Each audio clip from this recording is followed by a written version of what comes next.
안녕하십니까. 여기는 현은영 요원 장명연구소입니다.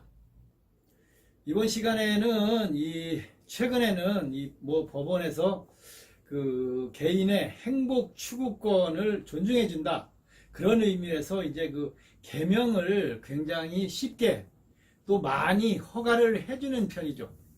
그래서 많은 분들이 이제 계명을 하겠다고 신청들을 하시는데, 이 중에 보면 계명을 안 하셨으면 하는, 계명을 하지 말았으면 하는 그런 분들이 상당수 많이 있습니다. 자, 그 중에 보면 이런 분들이 있습니다. 직접 대놓고 예를 들면 돈 많고 명 짧은 남자 만나는 이름, 그런 이름 지어달라. 아예 이 재물이 많이 들어올 수 있는 그 이름으로 지어달라. 그러니까 아예 그냥 재물에 한이 맺힌 그런 그 분처럼 이 장명 신청을 할 때 대놓고 그 재물의 이야기만을 하시는 분들이 있습니다. 그러니까 어떤 특정한 그 목적만을 추구하기 위해서 계명을 하겠다, 이렇게 말씀하시는 분들이 상당수 많이 계십니다. 자신의 어떤 그 한 가지 목적을 위해서. 그래서 이 이름으로 무엇을 할 수 있다. 그러면 이 나라가 어떻게 되겠습니까? 너도 나도 다 계명하고 잘 살겠지.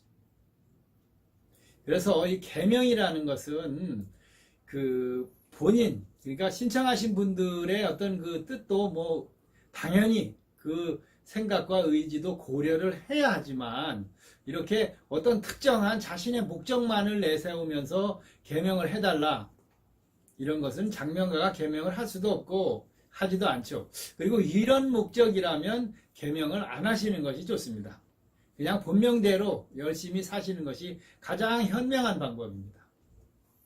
이 계명을 한다거나 신생아에 장명을 한다는 이야기는 그 요구자, 그러니까 계명을 하시려 하시는 분들의 그 소망과 꿈, 희망을 담고, 장명가도 거기에 재물이나 건강이나 어떤 부부 운이나 이런 것들이 좋아지게 그 꿈과 희망을 서로 담고 정성을 들여서 장명을 하는 것이니까, 이런 이야기들은 장명가한테 굳이 해야 할 이유가 없습니다.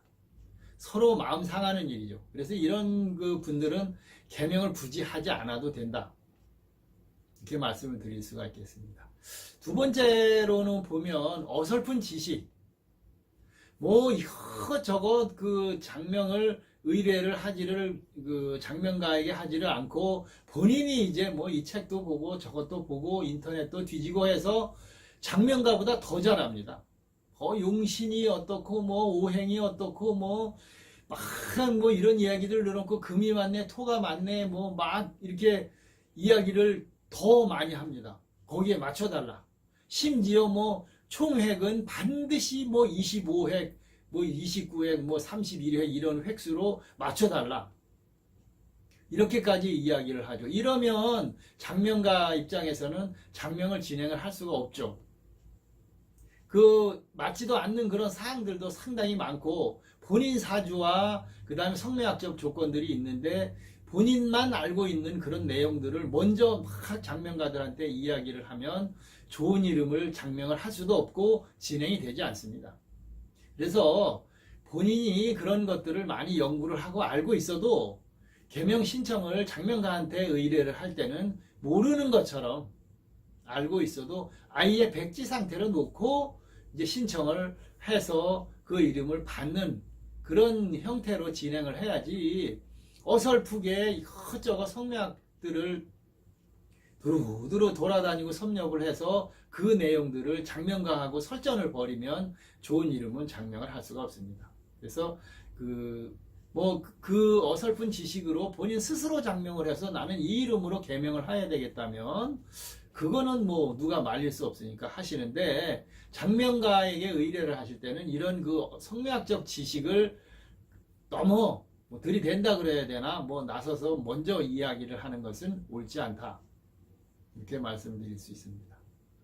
또 세 번째 보면 이 의심이 이제 가는 거죠. 결정장애라고 해야 되나? 뭐 이런 것들. 그래서 뭐 최근에는 이 인터넷 등이 너무 많이 발달하고 장명가도 뭐 수천 명이 되니까 결국은 어떤 인연으로 해서라도 물어보겠죠. 이 이름이 장명이 잘 됐나? 어디서 유명하다는 장명소에서 100만 원 주고 했다, 50만 원 주고 했다, 뭐 그래서 이 이름이 좋습니까? 저한테도 하루에도 심지어 수십 통씩 그런 전화들이 옵니다. 이 이름이 좋은 이름인가? 그것도 한글로 빛날 현, 뭐 밝을 현입니다 하면 그 한자들은 여러 개가 있는데 알겠습니까? 모르죠? 그 여기저기 물어보다 보면 뭐 되겠습니까? 거기다가 또 따지기를 굉장히 좋아하죠.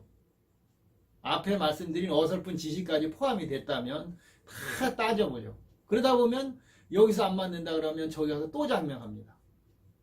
그것도 딴 데 가서 물어보면 또 안 맞는다 그러면 거기서 또 장명을 3번씩 장명을 해서 장명료가 100만 원이 나갔다는 분들 상당히 많습니다. 한글 성명학이라 그래서 한글로만 장명을 하고 한자 아무거나 써라 했는데 그거 가지고 한자 성명학 하시는 수리 성명학한테 가니까 빵점이라서 안 맞는다 그러지. 당연한 얘기 아닙니까?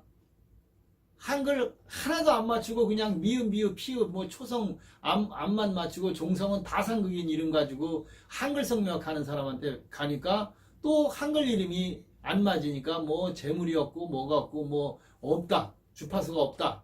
그래서 못 쓴다. 심지어 또 가지고 어디를 가냐? 한글의 획수를 풀죠.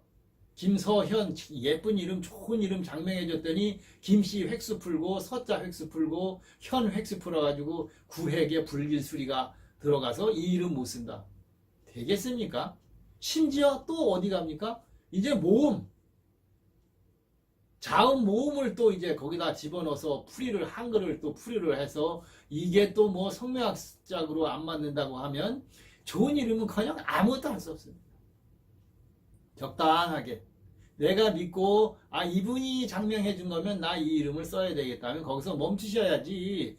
여기저기 그렇게 물어보고 장명 또 하고 이런 분들 개명 절대 하시면 안 됩니다. 이런 분들은 이름을 결정도 못 합니다. 그 이야기는 4번째입니다. 결정 장애가 물론 다 있습니다. 본명을 보면 뭐 성명학적으로만 본다면 22수, 12수, 14수, 19수 이런 수리들이 들어있으면 이 마음이 강하지를 못하고 약합니다. 그래서 결정장애가 오기 때문에 그 개명한 이름을 사용을 못하는 거죠. 그러니까 개명은 해서 소리도 물론 받고 뭐 유명한 데서 잘했어도 장롱 속에 그건 넣어놓고 못 쓰죠. 쓸까 말까 고민만 하고 쉽게 개명을 결정을 못하는 거죠. 내가 이게 잘하는 건지도 모르고 의지력이 부족하다 이거죠. 이런 분들은 개명해도 못 씁니다. 장롱 속에 그냥 넣어놓고 버리게 되니까 절대 하지 않는 것이 좋습니다. 그냥 본명 쓰시는 것이 좋다고 볼 수 있겠죠. 그 다음 또 이 재혼 가정에서 문제가 많이 발생합니다. 재혼 가정에서 보면 너무 이제 그 아버지는 크게 관심을 안 씁니다. 아버지는 뭐 자기 자녀를 자기가 데리고 있으니까 아버지와 있는 경우는 문제가 안 되는데 어머니가 전 남편의 자녀를 데리고 재혼을 하시죠. 그러면 재혼한 기분에 이게 뭐 세상이 바뀐 것처럼 너무 막 들떠가지고 우리의 이름 지금 2번째 남편 성씨로 빨리 바꿔야지. 개명한다고 전화 옵니다. 그래가지고 뭐 엄청 밝아요. 뭐 개명을 해서 저기 성씨 좀 바꾸고 이름도 좋은 이름으로 바꿔주고 싶다 이렇게 해서 전화가 옵니다. 그런데 뭐 물론 좋죠. 뭐 할 수 있으면 그렇게 해야 되는데 그렇게 해놓고 나서 뭐 한 3년 살고 또 헤어집니다. 그러면 성씨가 없어지는 거예요. 전 남편 본 아버지의 성씨도 버렸고 전 남편은 떠났고 자기 자녀하고 자신만 남았는데 얘를 어떡합니까? 이 재혼 자녀의 이름은 이 성씨 변경이나 개명은 신중해야 합니다. 조심해야 하고 뭐 한 2, 3년 이후까지라도 좀 기다려보고 가정이 이제 됐다. 안정적으로 됐다. 그럴 때 한 번쯤 시도를 해 보셔야지 너무 서둘러 가지고 그냥 자기 생각만 해 가지고 일을 저지르지 마셔라. 그래서 이런 분들은 계명을 우선 하지 말고 좀 여유를 가지고 기다려서 적당하게 맞춰서 시도를 한 번쯤 해 보시라, 이렇게 말씀을 드릴 수가 있습니다. 그 다음에 계명을 굳이 하지 말아야 하실 분들 중에는 이 법적으로 결격 사유가 있는 분들이 있습니다. 이분들은 해갖고 법원에 아무리 제출을 해도 10번을 해도 법원에서 해주지 않습니다. 이 뭐 말씀 안 드려도 알겠죠? 신용불량이 굉장히 심하신 분들이거나 수배가 되신 분들이나 또 뭐 나라에 뭐 밥을 많이 드시고 오신 분들, 그래서 범죄 사실 확인원이라는 것을 반드시 법원에서 떼게 되어 있습니다. 거기엔 기록이 다 남아 있어요. 계명을 하신 분들도 물론 기록이 남아 있고. 그래서 이런 분들, 결격 사유가 있는 이런 분들은 아예 신청을 하실 필요가 없습니다. 꼭 하시고 싶으시면 계명을 하셔서 그 계명한 이름을 쓰는 거죠. 그 이름을 많이 쓰는 그런 방법으로 진행을 하시는 게 좋습니다. 그리고 또 법적으로 이미 2번을 계명을 하신 분들이 있습니다. 처음에는 그냥 뭐 모르고 어영부영 했으니까 안 맞아서 나 다시 해준다면 2번째도 이 판사님이 마음 좋으신 판사님은 2번째도 해줍니다. 근데 2번째도 대부분 안 해주죠. 그래서 2번 했는데 결국 어떻게 되겠습니까? 또 계명을 3번째, 4번째 해야 되겠다. 이런 분들도 법원에서 해주지 않습니다. 그러니까 여러분들이 잘 생각을 하셔서 계명도 2번 이상 하시는 분들은 그 계명한 좋은 이름으로 생각하고 그 이름을 그냥 쓰시는 것이 가장 현명하다, 이렇게 말씀드릴 수가 있습니다. 자, 이 결론적으로 이제 말씀을 드리면 계명을 굳이 뭐 지금 같은 상황, 성명학적으로 다 맞지도 않고 주장하는 내용도 다 다른 이런 상황이라면 저런 조건들이 맞지 않으시는 분들은 그냥 안 하시는 게 더 좋다, 이렇게 말씀드릴 수가 있고, 그래서 계명을 이제 꼭 하셔야 되겠다. 그래서 하신 분들이라면 이 위에 여러 조건들을 해서 뭐 예를 들면 강한 어떤 그런 의지력, 이런 거를 가지고, 심지어 뭐 친구 이름이 뭐 비슷해서 뭐 안 됩니다가 아니라 똑같은 친구 이름을 지어서라도 나는 친구를 누르고 올라가겠다, 이런 어떤 강한 의지를 가졌을 때 계명을 시도하셔야 됩니다. 잘 된다는 그런 생각, 긍정적인 생각으로 항상 이렇게 밀고 나가는 그런 강한 추진력을 가지고 있을 때 계명을 해야 좋은 효과도 볼 수 있다. 계명의 효과도 볼 수 있다, 이렇게 말씀드릴 수가 있고, 또 질문을 가장 많이 하는 질문 중에 법원에 꼭 가서 내가 이거 계명을 해야 되나, 이렇게 이야기하시는 분들도 있습니다.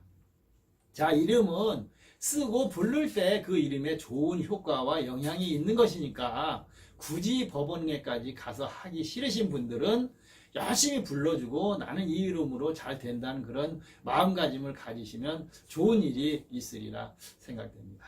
자, 오늘은 이 계명, 이런 분들은 좀 어지간하면 안 해도 된다. 그리고 하실 때는 이런 분들은 많이 신중하게 생각을 하고 강한 의지를 가지고 계명을 진행을 해라, 이렇게 말씀을 드릴 수가 있겠습니다. 좀 긴 시간 됐는데 여러분들 이 계명 신중하게 하시라는 의미로 같이 영상을 만들어 봤습니다. 자, 함께 해주신 모든 분들 고맙고 감사합니다.